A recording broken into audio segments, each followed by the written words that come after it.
हरे राम राम राम हरे हरे, हरे कृष्ण कृष्ण कृष्ण हरे हरे, हरे राम राम राम हरे हरे, हरे कृष्ण कृष्ण कृष्ण हरे राम राम राम हरे हरे, हरे कृष्ण कृष्ण कृष्ण हरे हरे, हरे राम राम राम हरे हरे, हरे कृष्ण कृष्ण कृष्ण हरे हरे। ब्रह्मानन्दं परमसुखदं केवलं ज्ञानमूर्तिं द्वन्द्वातीतं गगनसदृशं तत्त्वमस्यादिलक्ष्यम् एकं नित्यं विमलमचलं सर्वधी साक्षिभूतं भावातीतं त्रिगुणरहितं सद्गुरुं तं नमामि सद्गुरो शान्तं सच्चिदानन्दविग्रहं पूर्णब्रह्मपरानन्दैशम् आनन्दे वल्लभं सद्गुरो सच्चिदानन्दं केवलं करुणाकरं ज्ञानयोगेश्वरं वन्दे ज्ञानदेवा पुनः पुनः अलङ्कापुरी रम्यसिंहासनस्थं पदाम्भोजतेजाः स्फुरदिकप्रदेशं विदिन्द्रादिदेवेः सदा स्तूयमानं समाधिस्थमूर्ति भजे ज्ञानदेवम्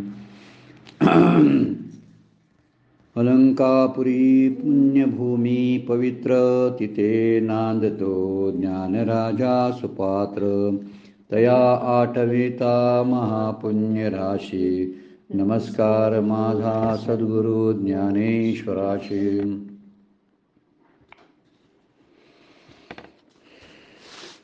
सर्व संतांना वंदन, सद्गुरूंना वंदन, ज्ञानेश्वर माऊलींना वंदन, आपणा सर्वांना वंदन करून आजच्या चिंतनाला प्रारंभ। आज आपण साधारणपणे भक्ती योगाची सुरुवात करतोय। काल आपण थोडीशी प्रस्तावना त्याबद्दलची पाहिलेली आहे आणि आजच्या या चिंतनामध्ये आपण 7व्या अध्यायाला सुरुवात करतोय। 7व्या अध्यायाचा विचार थोडासा आता आपण टर्न दिलेला आहे भगवंतानी तत्वज्ञानाला। टर्न या शब्दाचा अर्थ आहे ज्ञान आणि भक्ती दोन वेगवेगळे नाहीत याचाही विचार त्यामध्ये सांगितलेला आहे। आपण जेव्हा बघत जातो श्लोक त्यावरती आपल्या लक्षात येईल, माऊलींचं त्यावरचं भाष्य आहे, ते भाष्य आपल्या लक्षात येईल की त्यावरून समजेल की भगवंतांना भक्ती किती प्रिय आहे आणि भक्ती आणि ज्ञान यांचा जेव्हा एकरूपता होते तेव्हा तो भक्त पूर्णत्वेकडे जात असतो। फक्त भक्ती फक्त ज्ञान याचा विचार करणं म्हणजे थोडंसं इकडं तिकडं कमी जास्त असं होण्याची शक्यता असते। म्हणून माऊली बोलतात इथं श्लोक पहिल्यांदाच श्लोकाला सुरुवात केलेली आहे। हे एक वैशिष्ट्य आहे या अध्यायाचं, कारण ज्ञानेश्वर माऊलींनी प्रत्येक अध्यायामध्ये पहिल्यांदा नमनाच्या ओव्या आहेत, काहीतरी प्रस्तावना आहे आणि ती प्रस्तावना जोडून घेतलेली असते मागच्या अध्यायाला। आणि म्हणून तशी पण या अध्यायाचं एक वैशिष्ट्य असं आहे की माऊलींनी काही प्रस्तावना केलेली नाही, तर डायरेक्ट त्या श्लोकाला सुरुवात केलेली आहे। म्हणून आपण श्लोकच बघून आणि त्यानंतरच्या माऊलींच्या ओव्या ज्या आहेत त्याचा विचार आपण करणार आहोत। अध्याय 7वा आपण सुरू करतोय। श्लोक पहिला आणि दुसरा एकत्रपणाने आपल्याला बघायचे आहेत। श्री भगवान वाचो मय्या सक्तमना पार्थ योगम युज्जन्मदाश्रया असंशयं समग्रं मां यथा ज्ञास्यसि तृष्णु ज्ञानं तेहं सविज्ञानम् इदं वक्ष्यामि शेषतः यज्ञात्वाने भूयो अन्यज्ञातव्यमवशिष्यते।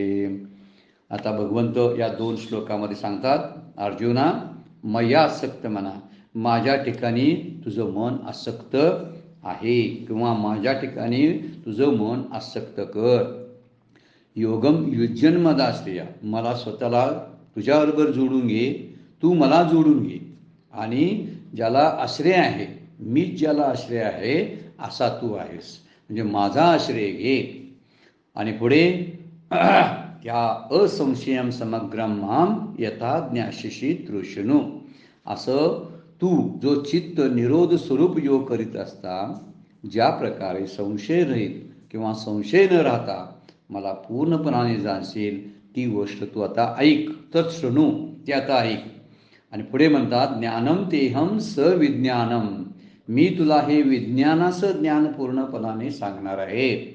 आणि ते जाणल्यानंतर यज्ञात्वा, हे जाणल्यानंतर या लोकात नेह भूयो अन्यत ज्ञातव्यम अविशेषते, या लोकात तुला दुसरं काही जाणवायचं शिल्लक राहणार नाही। जर तू मला समग्रपणे जाणलंस, समग्र शब्दाचा अर्थ आहे ज्ञान आणि विज्ञानासहित. आता इथं त्याचा भाषांतर करताना भगवंत बोलतात की माझ्या ठिकाणी तुझं मन आसक्त कर, माझाच आश्रय आहे, तो योगयुक्त हो आणि मग मला समग्र पद्धतीने जाण. आणि तुला मी आता विज्ञानाचं ज्ञान सांगणार आहे, जे जाणल्यानं दुसरं काही जाणायचं शिल्लक राहत नाही. अतिशय उच्च दर्जाचा विचार सांगितलेला आहे, जो उपनिषदानं सांगितलेला विचार आहे. जे एक जाणल्यामुळं सर्व जाणल्यासारखं होतं, तोच विचार भगवद्गीता आपल्याला यामधून सांगते. तेवढ्याच गोष्टी जाणल्या तर पुन्हा जाण्याची आणि ज्ञानप्राप्तीची जी वकवक आहे, माहिती मिळवण्याचा जी हाव आहे, ती हाव आपोआप थांबेल जर आपण आत्मज्ञानाचा विचार करून घेतला तर. त्यामुळे आत्मज्ञान हे सर्वश्रेष्ठ ज्ञान आहे असा शास्त्रानं, सगळ्या शास्त्राने, वेदांचा घोष आहे की सगळ्यात श्रेष्ठ ज्ञान कोणतं असेल तर ते आत्मज्ञान आहे. इतर ज्ञानं जी आहेत ती शास्त्रीय ज्ञान असतील, शब्दज्ञान असतील, वृत्तीद्वारे निर्माण होणारं ज्ञान असेल, इंद्रियातून मिळणारं, विषयातून मिळणारं, या सगळ्या ज्ञानांचा विचार इथं केलेला नाही. आपली सगळी इंद्रिय जी आहेत, ज्ञानेंद्रिय, ती ज्ञानेंद्रिय आपल्याला ज्ञानच देतात, पण हे वृत्तीज्ञानामध्ये मोडतं. आणि हे वृत्तीज्ञान जे आहे ते एकदा मिळवून थांबवता येत नाही, पुन्हा पुन्हा प्राप्त करावं लागतं, पुन्हा पुन्हा घेणं गरजेचं असतं. पण हे ज्ञान, आत्मज्ञान जे आहे ते एकदा जाणलं, त्या आत्म्याला एकदा जाणलं. ज्ञान घेणे याचा शब्दाचा अर्थ आहे त्या ज्ञानाशी एकरूप होणं आहे, त्याला जाणून घेणं आहे. आणि हे एकदा जाणून घेतलं की तुला दुसरं काही जाणायचं शिल्लक राहणार नाही. आणि त्यासाठी साधना आहे. त्यामध्ये तुझं मन माझ्या ठिकाणी आसक्त कर, तू माझ्या अनुसंधानामध्ये राहा, म्हणजे मला जोडून घे तुझ्या आयुष्यामध्ये. आणि तिसरी गोष्ट, माझ्याच आश्रयाला तू राहा. आणि हे जर एकदा समग्रपणाने तू मला ओळखलंस तर निश्चितपणाने तू निसंशय होशील आणि मला जाणशील. आणि तुला आता मी विज्ञानासहित म्हणजे प्रपंचासहित ज्ञान सांगणार आहे. या ठिकाणी ज्ञानेश्वर माऊलींनी जो अर्थ केलेला आहे विज्ञानाचा, त्याच अर्थाचा आपण विचार करणार आहोत. कारण इतर काही गीताभाष्यामध्ये वेगवेगळे अर्थ, विज्ञान हे ज्ञानाचं बरोबरचं विज्ञान, म्हणजे ज्ञान म्हणजे परोक्ष ज्ञान आणि विज्ञान म्हणजे अप्रोक्ष ज्ञान, अशाही व्याख्या आपल्याला बघायला मिळतात. आत्ता इथं आपण जे ज्ञानेश्वरीच्या संदर्भात बोला लागलोय, त्यामुळे ज्ञानेश्वर महाराज या विज्ञान या शब्दाबद्दल, ज्ञान शब्दाबद्दल काय सांगतात हे आपण पहिल्यांदा बघायला पाहिजे. पण विचार केला, पहिल्या 6 अध्यायामध्ये भक्ती पण होती, पण ज्ञानाला प्राधान्य होतं. विचार केला तर भक्ती नव्हती काय, मागच्या 6 अध्यायामध्ये होती. आपण म्हणतोय ते कर्मयोग, आणि आता पुढचे 6 अध्याय भक्तियोग. पण मागच्या त्या कर्मयोगामध्ये भक्ती नव्हती का, होतीच. प्रत्येक ठिकाणी भक्तीचं वर्णन आलेलं आहे, पण प्राधान्य जे होतं ते ज्ञानयोगाला होतं. पहिल्या 6 अध्यायामध्ये भक्ती होतीच, पण प्राधान्य होतं ते ज्ञानयोगाला होतं. आता पुढील अध्याय जे आता आपण 6 अध्याय बघणार आहोत, त्यात ज्ञान आहे पण प्राधान्य भक्तीला आहे. त्यातही ज्ञान आहे पण प्राधान्य भक्तीला आहे, असा थोडासा फरक त्यामध्ये केलेला आहे. म्हणून पहिल्या 6 अध्यायामध्ये नामरूपाच्या मिथ्यात्वावर आणि ब्रह्मसत्यत्वावर भर दिलेला आहे. सगळी नामरूप जी आहेत ती मिथ्य आहेत, सगळा समस्त संसार अनित्य आहे, आणि अनित्य समजूनच स्थितप्रज्ञ जो आहे तो स्थिर होतो, त्याची बुद्धी स्थिर होते, आणि सगळा विचाराचा प्रांत त्यामध्ये आहे. त्यामुळे पहिल्या 6 अध्यायामध्ये आपण बघितले त्यावेळी नामरूपाच्या मिथ्यात्वावर आणि ब्रह्मसत्यत्वावर भर दिलेला आहे. पण आता पुढील अध्यायामध्ये सगळं जगासहित ज्ञान जे आहे हे भगवंताचं ज्ञान आहे. त्यामुळे ज्ञान आणि भक्तीचं मिश्रण आता पुढील अध्यायामध्ये आपल्याला बघायला मिळणार आहे. विशेष करून भक्ती बघायला मिळणार आहे आणि ज्ञानही त्यामध्ये आहे. आपण ज्ञाना आणि भक्तीला वेगळं करणंच मुळात चुकीचं आहे. वास्तविक ज्ञान हे भक्तीचं आहे आणि भक्ती हेच ज्ञान आहे. त्यामुळं मन, बुद्धी, ऐक्य, मनाच्या आणि बुद्धीच्या लेवलचा जो परमार्थ असतो त्या स्तरावरला तो भक्तियोगामध्ये मोडतो. पण इथं आपल्याला विचार केला पाहिजे की एक विचार प्रधान आहे आणि एक भावना प्रधान आहे. मात्र दोन्हीचा आहे. भक्तीचा विचार केला तर तो भावनेचा प्रांत आहे. भक्तीमध्ये भावाला फार मोठं स्थान आहे आणि ज्ञानामध्ये विचाराला फार मोठं स्थान आहे. म्हणजे ज्ञानाबरोबर विचार असतो आणि भक्तीबरोबर काय असतं, भावना असतात, भाव असतं, प्रेम असतं. आणि इथं अनित्य मानलेलं आहे सगळ्या संसाराला. ज्ञानयोगामध्ये थोडासा फरक आहे, पण शेवटी तेच आहे. भक्त पण नंतर त्याला तो मिथ्याच वाटायला लागतं किंवा तो खरं न मानता त्याच्याशी व्यवहार करत असतो. भले तो मिथ्या म्हणत नसला भक्त समस्त संसाराला, मिथ्या म्हणत नसला तरी खरं मानत नाही मात्र. आणि ज्ञानयोग आहे सरळ मिथ्या मानतो असं वर्णन केलेलं आहे. त्यामुळे इथं एक विचार प्रधानाचं शास्त्र आहे आणि एक भावना प्रधानाचं शास्त्र आपल्याला बघायला मिळतं. त्यावेळी मन बुद्धी यांचं ऐक्य होणं म्हणजे तो भक्तियोग आहे. विचार केला की लक्षात येतं. आणि इथं वर्णन करताना त्यासाठीच सांगितलेलं आहे बुद्धीचं प्राधान्यता हे ज्ञानयोगामध्ये असतं. तिथं मन आणि बुद्धी दोन्ही असतात. आपण मनाला संयम करणाऱ्याच भाषा आपण 6व्या अध्यायामध्ये बोललो.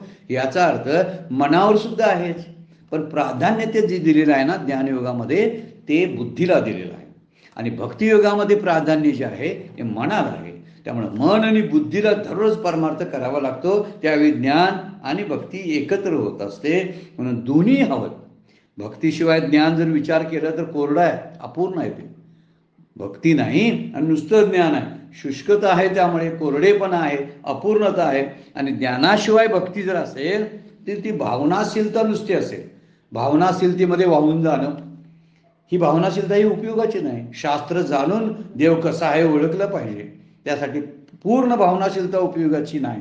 त्यामुळे इथं हृदय आणि मेंदू दोन्हींचं जेव्हा ऐक्य होतं ना तेव्हा खऱ्या अर्थानं ज्ञानोत्तर भक्ती घडत असते. मन आणि बुद्धी म्हणजे हृदय आणि मेंदू ह्या दोन्ही एकत्र आल्या ना तरच आपल्याला या ज्ञानाबरोबर भक्तीचा विचार करता येतो. त्यामुळं विचार केला तर आई आणि बाप आहेत. ते एक भक्ती म्हणजे आई आहे आणि ज्ञान हे बाप आहे, आपला वडील आहे. याचा विचार केला तर लक्षात येतं. पण ह्या दोघेही असले तरच मुलांची पूर्ण वाढ होते, बाळाची पूर्ण वाढ होते. बाळ कोणतं? हे परमार्थाचं बाळ आहे. साधकाची साधना जी आहे या साधनेला बळ प्राप्त देण्याचं काम हे आई आणि वडील करत असतात. आई म्हणजे भक्ती आणि वडील म्हणजे ज्ञान. दोन्ही आपल्याला पाहिजेत, म्हणजे त्याशिवाय पूर्ण होत नाही. आईचा पदर म्हणजे भक्ती आणि बापाचं बोट म्हणजे ज्ञान. बापाचं बोट धरावं एका हातानं, दुसऱ्या हातानं आईचा पदर पकडावा. किती संरक्षण आहे बा. आईचा पदर पकडणं या शब्दामध्येच आहे की तू माझ्याच आश्रयाला राह असं भगवंत सांगतात. माझा आश्रय सोडून तू जाऊ नकोस. आणि मयासक्त म्हणा आणि तुझं मन जे आहे ते माझ्या ठिकाणी आसक्त आहे कर. आणि युज्जन शब्द वापरलेला आहे, मला जोडून घे. म्हणजे बापाला बोट्याला धरून जोडून घ्यायचं. आपण बापाच्या बोटाला पकडणं म्हणजे भगवंताला जोडून राहणं आहे आणि आईचा पदर पकडणं म्हणजे भगवंताचा आश्रय स्वीकारणं आहे. या दोन्ही गोष्टी आहेत. म्हणून मयासक्त म्हणून पुढे म्हटलं आणि युज्जन मदाश्रया, माझाच आश्रयाला तो आला पाहिजेस. आणि यासाठी फार सुंदर विचार सांगितलेला आहे.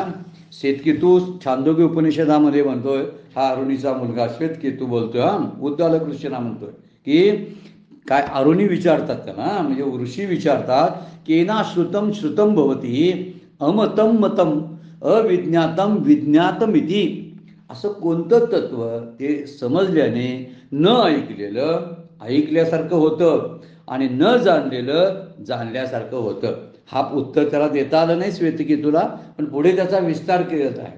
पहिलाच प्रश्न त्याच्या वडिलांनी त्याला विचारलेला आहे, असं कोणतं तत्व आहे की जे समजल्यानं न ऐकलेलं सुद्धा ऐकल्यासारखं होतं आणि न जाणलेलं हे जाणल्यासारखं होतं, असा प्रश्न त्यांनी विचारलेला आहे. आणि त्यामुळं या सगळ्याचा विचार जर केला तर या अध्यायामध्ये आपल्याला ज्ञानभक्तीची रेलचेल दिसणार आहे.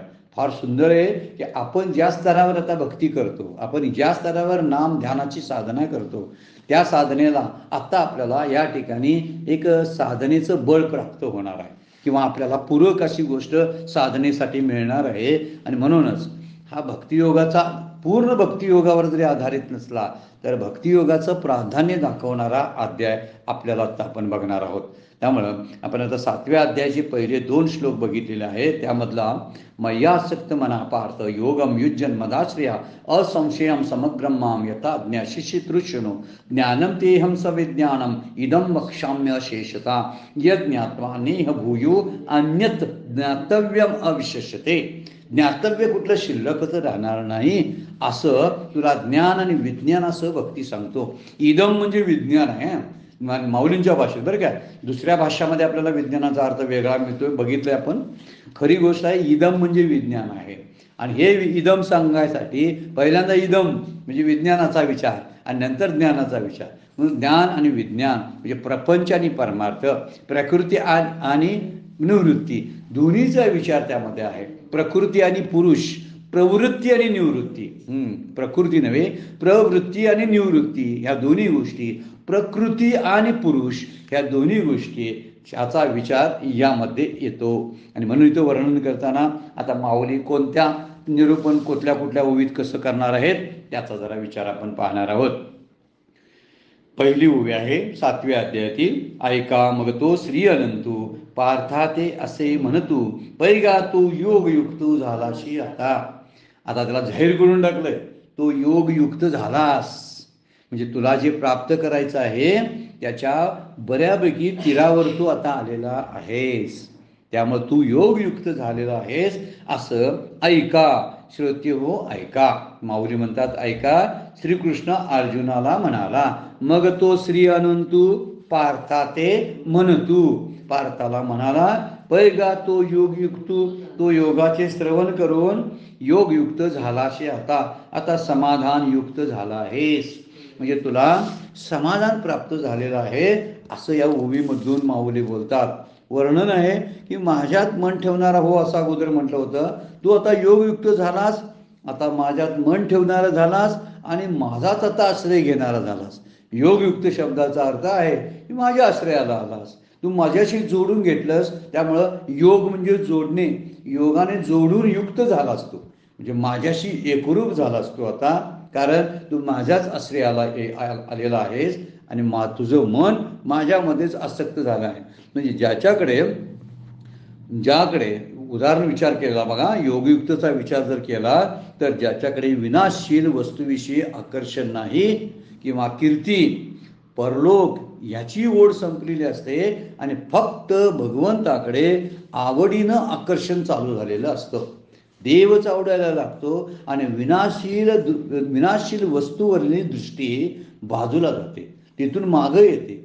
तिथं काही नाही प्राप्त करायचं हे जेव्हा त्या दृष्टीला समजतं तेव्हा ती दृष्टी माघारी वळते, पाठीमागे येते आणि मग कुठं स्थिर होणार. आणि त्याला दुसरा जागा नाही, तर तो जागा आहे म्हणजे भगवंताच्या चरणावरती ती स्थिर होते. ह्या योगयुक्ताचा अर्थ आपण विचारात घ्यायला की किती कीर्ती किंवा परलोकाची ओढ असते, स्वर्गसुखाची प्राप्ती व्हावी, या विनाशील वस्तूंची प्राप्ती व्हावी, नाशवंत संसारातून सुख मिळावं, या सगळ्या गोष्टीचं आकर्षण त्याचं संपलेलं असतं. म्हणूनच त्याचं मन या प्रपंचातून बाहेर पडून भगवंताकडे गेलेलं असतं. जोपर्यंत मन प्रपंचातून निघत नाही, या मोहकाशा सांसारिक विषयाच्या आकर्षणातून बाजूला येत नाही, तोपर्यंत त्याच्याही पेक्षा मोहक, त्याच्याही पेक्षा सुंदर असलेली गोष्ट त्याला सापडणार नाही. जे जे देखणे सकळ ते ते स्वप्नीचे मृगजळ, माऊलींचा अभंग आहे गाथेमध्ये. जे जे देखणे, जे जे देखणं आहे म्हणजे जे जे फार सुंदर आहे ते ते स्वप्नीचे मृगजळ, ते स्वप्नातलंच आहे सगळं, ते स्वप्नातलं राज्य आहे. आता स्वप्नातलं राज्य कुणाच्या कामाचं आहे सांगा बघू. स्वप्नात काय जिलेबी खाली म्हणजे का पोट भरते का, काय असं आनंद वाटतोय, नाही वाटत. तर तसं स्वप्नातलं राज्य जे जे देखणे सकळ ते ते स्वप्नीचे मृगजळ, म्हणून चिंती चरण कमळ बाप रखमा देवीवराचे असं माऊली बोलतात. त्यामुळे इथं श्री अनंत एक खास शब्दाने वापरलेला आहे. श्री अनंता म्हणजे ज्याला अंत नाही असा अंतरहित असलेला भगवंत आहे. मग अंत कशाला आहे सांगायचा मुद्दा आहे. जरासं सापेक्षतेनं दुसरा विचार आपण केला तर अंत आहे संसाराला. संसाराला शब्दाचा अर्थ आहे सांसारिक विषय भोगाना अंत आहे. ते विषय संपतात. संसार परिवर्तनशील आहे, बदलणारा आहे. तो कुठंतरी त्याचा लय होणार आहे कल्पांताच्या वेळी. पण असं एक तत्व आहे की जे अंतरहित आहे. म्हणून माऊली या ओवीमध्ये भगवंताला श्री अनंत असा शब्दप्रयोग वापरतात की ज्यावेळी कुठलाही आकार असला तर आकाराला नाश असतो, पण जे निराकार आहे म्हणजे ज्याला आकारच नाही त्याचा नाश कसा होईल.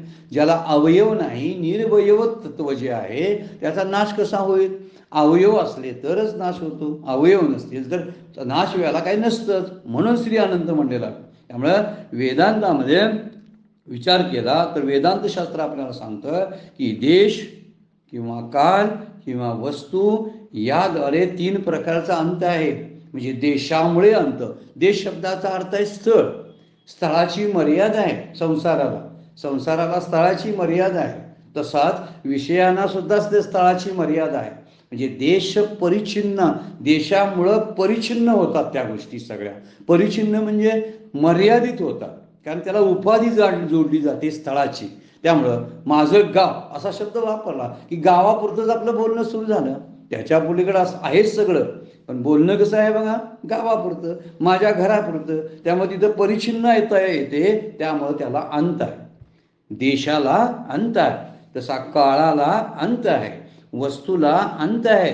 अंत शब्दाचा अर्थ आहे वस्तूनं, काळानं आणि देशानं ही संसार सुख मर्यादित झालेली आहेत, परिच्छिन्न झालेले आहे. पण जे देश काळ आणि वस्तूच्या पलीकडे आहे ते व्यापक असलेल्या तत्वाला अनंत म्हणतात. आणि म्हणून इथं अनंत हा शब्द वापरलेला आहे. परमात्मा व्यापक आहे, सगळ्यांनाच आपल्याला ठाऊक आहे. तो देशानं त्याचा अंत होत नाही. म्हणजे इथं आमच्या गावामध्ये आहे आणि दुसरीकडे कुठं नाही असं म्हणता येत नाही. ते स्थळाचं बंधन नाही भगवंताला, तो सगळ्या ठिकाणी भरलेला आहे. भरला घनदाट हारी दिशे, म्हणजे त्रिभुवन संचले.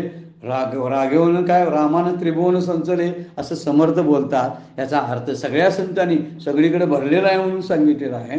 तसा परमात्मा हा व्यापक आहे, त्यामुळं देशानं त्याचा अंत होत नाही, देशानं त्याला परिच्छिन्न करता येत नाही.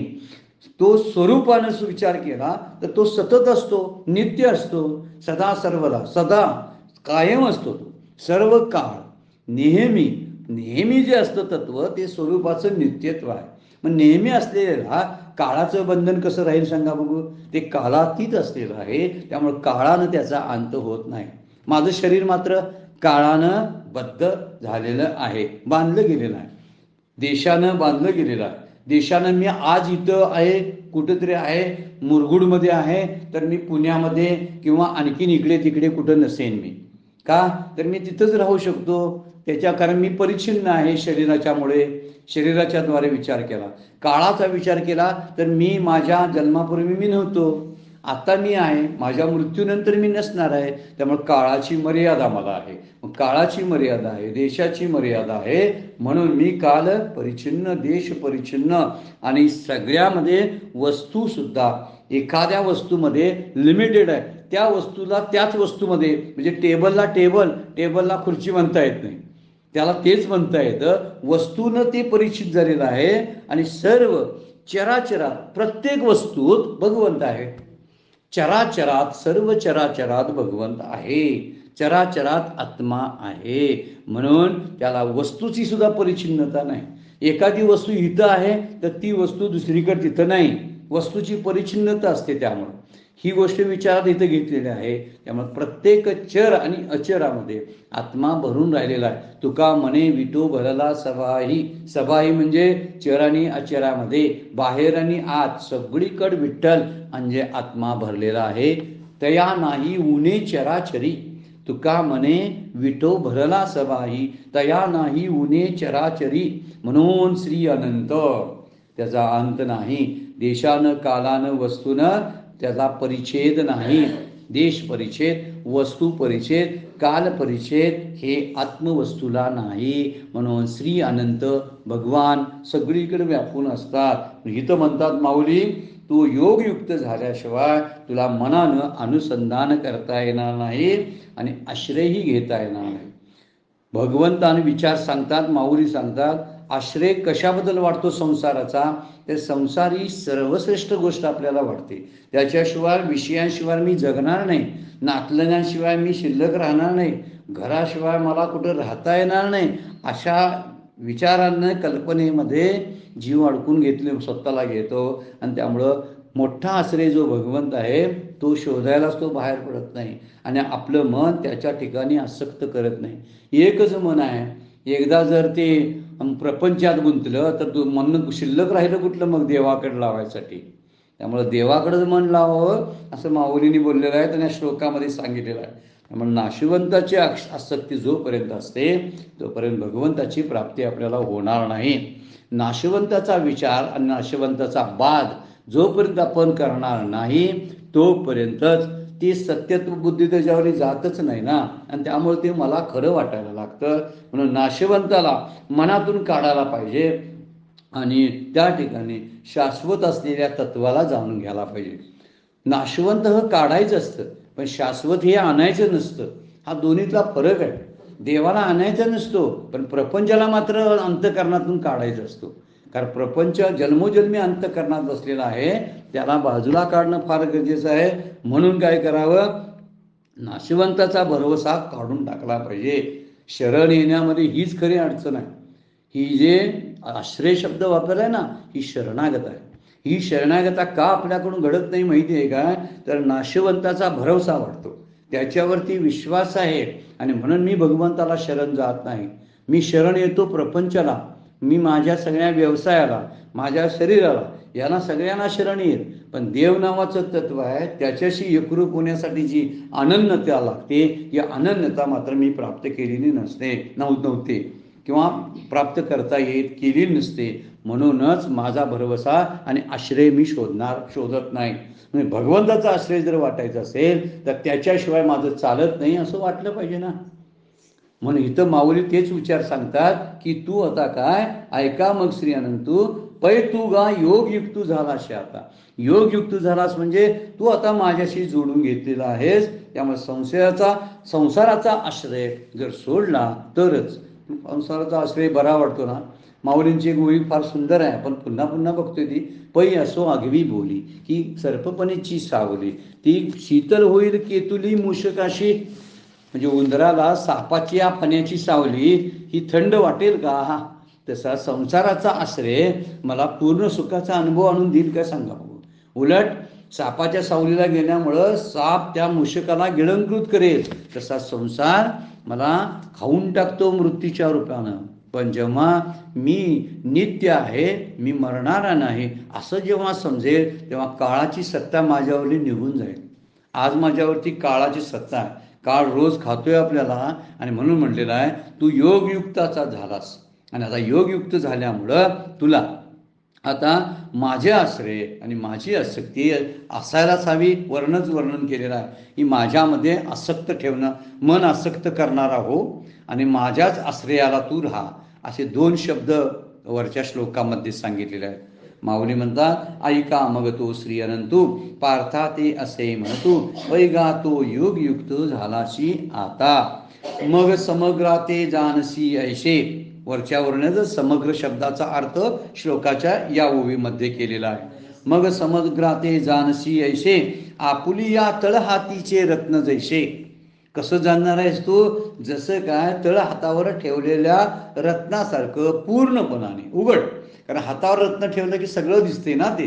तशा अर्थानं तळ हातावरील रत्नासारखं तू मला जाणशील. तुझं ज्ञान सांगेन तैसे विज्ञानशे. आता तुला मी विज्ञानासहित ज्ञान सांगणार आहे, म्हणजे प्रपंचासहित ज्ञान सांगणार आहे, असं माऊली आता बोलतात. आता त्या श्लोकाचा अर्थ करायला माऊलींनी सुरुवात केलेली आहे. म्हणजे प्रपंचासहित आता तुला परमात्म्याचं म्हणजे माझं ज्ञान सांगतो. ज्यापासून प्रपंच निर्माण झाला त्या तत्वाचं ज्ञान तुला सांगतो. प्रपंच ही निर्मिती आहे, त्यामुळे निर्मितीमध्ये आपण अडकून चालणार नाही. पण ज्यामुळं प्रपंच निर्माण झाला, या निर्मितीच्या पाठीमागं असणारा जो निर्माता आहे त्या तत्वाला आपण शोधलं पाहिजे. आणि ते तत्व कसं शोधायचं ते समग्रपणे मी तुला सांगणार आहे. ज्ञान विज्ञानासहित म्हणजे प्रपंच आणि परमार्थ दोन्हीचे ज्ञान तुला मी सांगणार आहे. कारण प्रपंचही जाणावा लागतो आणि परमार्थ तरी अत्यावश्यकच आहे. तो जाणल्याशिवाय कृतार्थताच नसते. म्हणून ज्यापासून प्रपंच निर्माण झाला, ही सगळी सृष्टी निर्माण झाली, त्या सृष्टीची रचना करणारा जो रचनाकार आहे त्यालाही समजून घ्यायला पाहिजे. आणि सृष्टीची रचना समजून घेतली की सृष्टीचा रचनाकार सुद्धा समजतो. एखाद्या चित्रकाराचं चित्र पाहिलं की तो चित्रकार कोणत्या लेवलचा असेल याची जाणीव आपल्याला व्हायला लागते. एखादं गाणं शास्त्रीय संगीत आपण ऐकलं तर त्याच्या त्या आलाप आणि त्या ज्या ताना आहेत त्यावरून त्याचं शास्त्रीय संगीताचं ज्ञान आहे तिथंपर्यंत आपल्या कल्पना पोहोचतात. अरे वा, तो फारच मोठा आहे. आपण जनरली न बघता त्याला म्हणतो.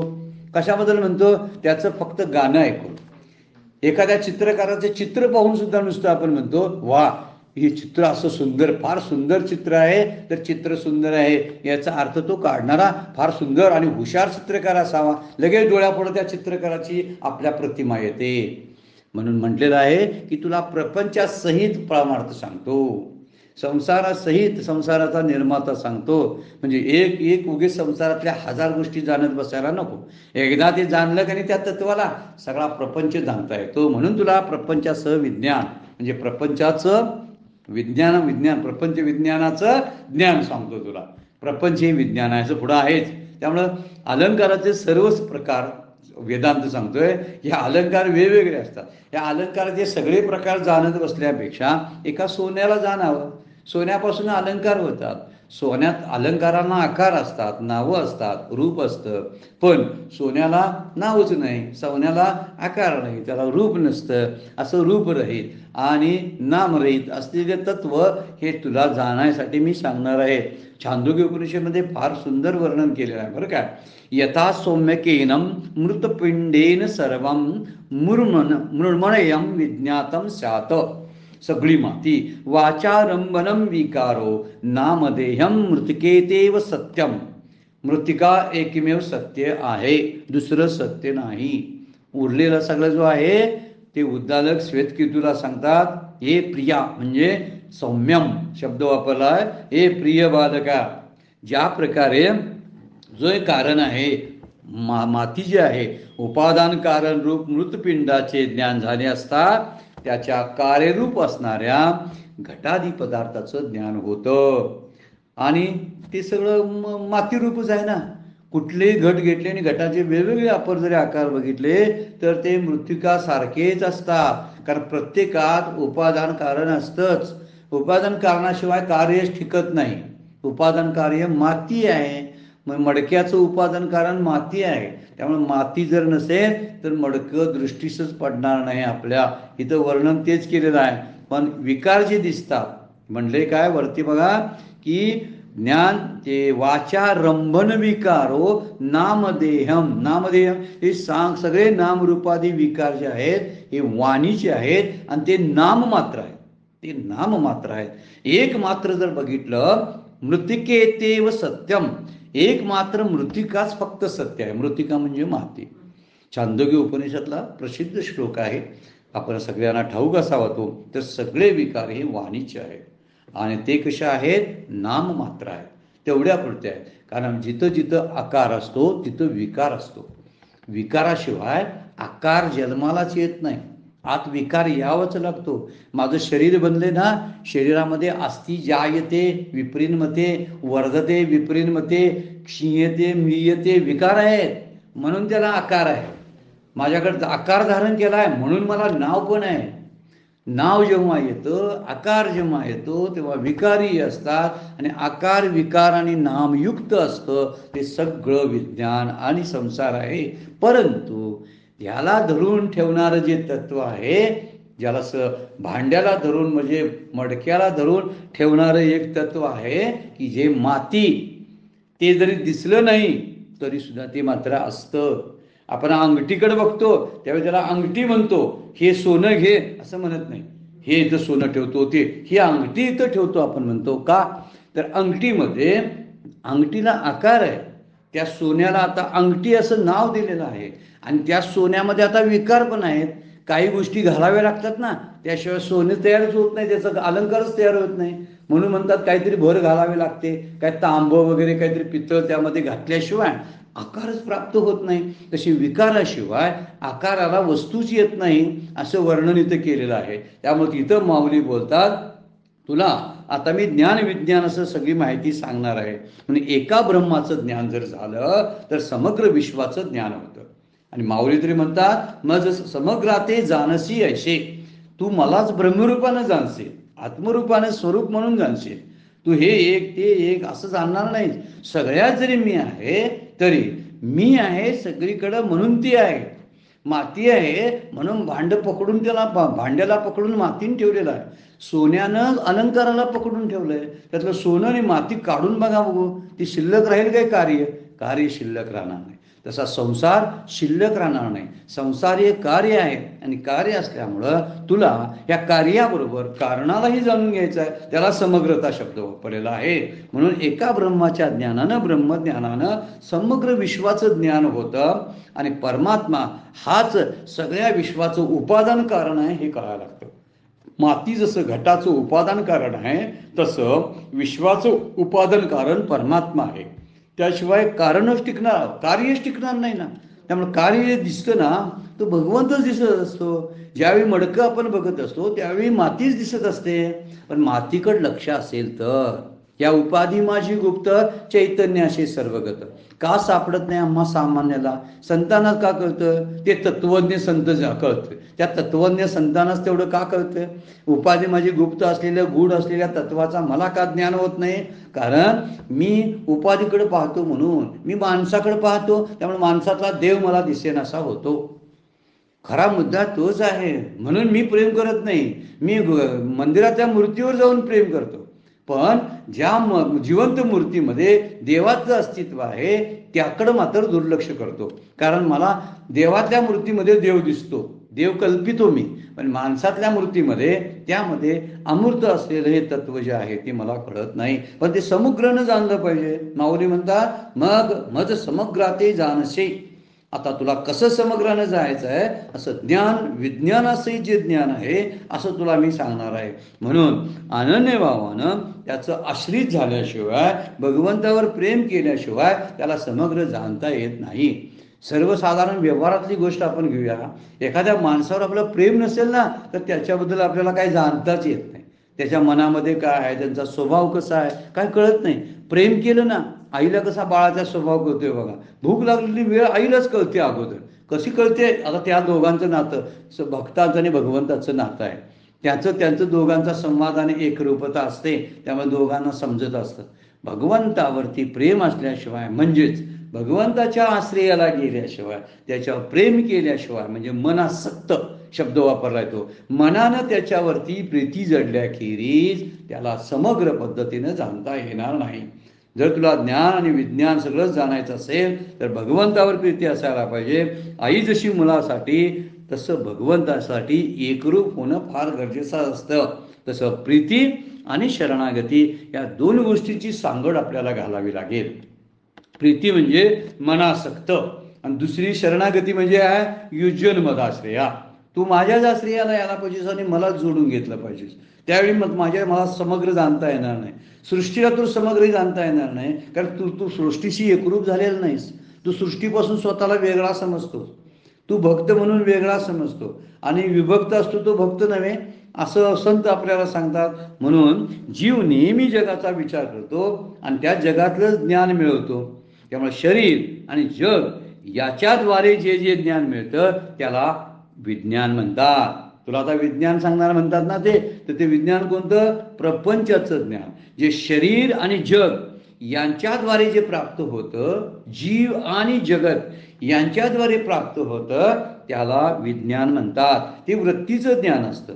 आणि ईश्वर आणि संतांच्या द्वारे जे प्राप्त केलं जातं त्या ज्ञानाला ब्रह्मज्ञान म्हणतात. कुठल्या मार्गानं, चॅनेल कुठलं वापरावं, मीडिया कोणत्या मीडियातून आपण जायला पाहिजे हे समजलं पाहिजे.